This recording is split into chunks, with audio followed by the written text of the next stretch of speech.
preposition with Kannada meanings.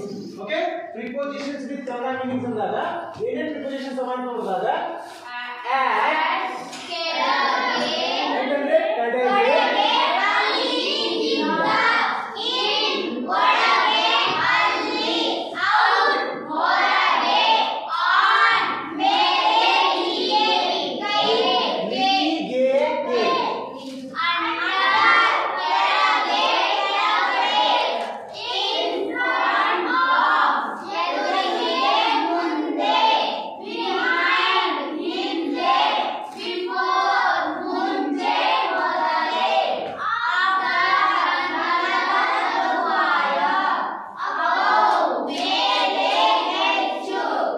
ಹೆಚ್ಚು ಮೇಲೆ ಇದ್ದಾಗ ಈ ಪದ ಬಳಸಬೇಕು.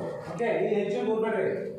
ಅಭಾವ ಅಂದ್ರೆ ತುಂಬಾ ಮೇಲೆ ಇದ್ದಾಗ ಈ ಪದ ಬಳಸಬೇಕು ಅಂತ ರೆಫರೆನ್ಸ್ ಬಳಸಿದೀನಿ. ಓವರ್ ಅಂದ್ರೆ ಸ್ವಲ್ಪ ಕಡಿಮೆ ಇದ್ದಾಗ ನಾವು ಯಾವ ಪದ ಬಳಸಬೇಕು? ಓವರ್ ಅಂತ ಬಳಸಬೇಕು.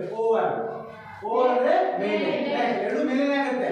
ಜಾಸ್ತಿ ಹೆಚ್ಚಿದಾಗ ಯಾವ ಪದ ಬಳಸಬೇಕು? ಕಡಿಮೆ ಹೆಚ್ಚಿದ ಎತ್ತರ ಇದ್ದಾಗ ಯಾವ ಪದ ಬಳಸಬೇಕು ಅಂತ ಗೊತ್ತಿರಲಿ ಅಂತ ಹೇಳಿ ನಾನು. ನೆಕ್ಸ್ಟ್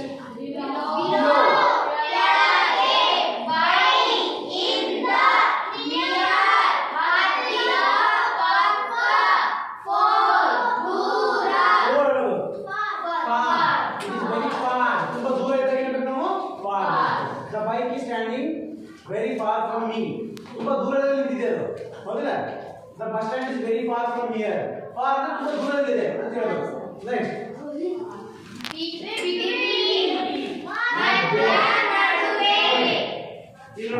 ಟೇಬಲ್ ಮತ್ತು ನನ್ನ ಮಧ್ಯೆ ಏನಿದೆ? The chair is between me and the table. Between ಮಧ್ಯೆ. ಎರಡು ಮಧ್ಯೆ ಇರೋದಕ್ಕೆ ನಾವು between ಅಂತ ಬಳಸ್ತೀವಿ. Okay? Next. ಅಮೋ में तो बैठे एम ओ ओ अंदर ಕೆಲಸ ಇದೆ ಅಂತ ಸೌಂಡ್ ಕೊಡುತ್ತೆ. ಅಮಂಗ್ ಏನು ಕೊಡಬೇಕು? ಅಮಂಗ್ ಅಂದ್ರೆ ಗುಂಪಿನ ಮಧ್ಯದಲ್ಲಿ ಇರೋದಕ್ಕೆ among. Okay, Asha is sitting among the students. Asha is sitting among the students. ನೀವು ಎಲ್ಲರ ಮಧ್ಯದಲ್ಲಿ ಇದ್ದೀರಾ. ಅದರಿಂದ ಅಮಂಗ್ ಪದ ಬಳಸಬೇಕು. ಅಮಂಗ್ ಅಂದ್ರೆ ಮಧ್ಯದಲ್ಲಿ, ಗುಂಪಿನ ಮಧ್ಯದಲ್ಲಿ. ಒಂದು ಗುಂಪದಲ್ಲಿ ಎಲ್ಲರೂ ಕೂತಿರೋದು ಒಂದು ಗುಂಪಿದೆ. ಅವ್ರ ಮಧ್ಯದಲ್ಲಿ ಯಾರು ಕೂತಾರೆ ಅಂತ ಹೇಳಬೇಕಂದ್ರೆ ಆಶಾ is sitting among the students. ಯಾರೋ ಒಬ್ಬ ಮಧ್ಯದಲ್ಲಿ ಜನಜೀವನ ಇರ್ತದೆ. ಯಾರೋ ಒಬ್ಬರು ಹೇಳಬೇಕಾಗಿದೆ ಅಂದ್ರೆ ನಾವು ಅಮಂಗ್ ಅಂತ ಏನು ಮಾಡಬೇಕು? ಪ್ರಿಪೋಸಿಷನ್ ಬಳಸಬೇಕು. Understand? Right. Now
through some critical condition. Through ಅಂದ್ರೆ ಏನಪ್ಪಾ ಅಂದ್ರೆ ಅದರ ಮೂಲಕ ಮೂಲಕ ಅಂದ್ರೆ ಅದರ ಹಾದು ಹೋಗ್ತಿದೆ ಅದರ ಮೂಲಕ ಅಂತ ಪದಗಳು ಬಳಸಬೇಕು. ನೆಕ್ಸ್ಟ್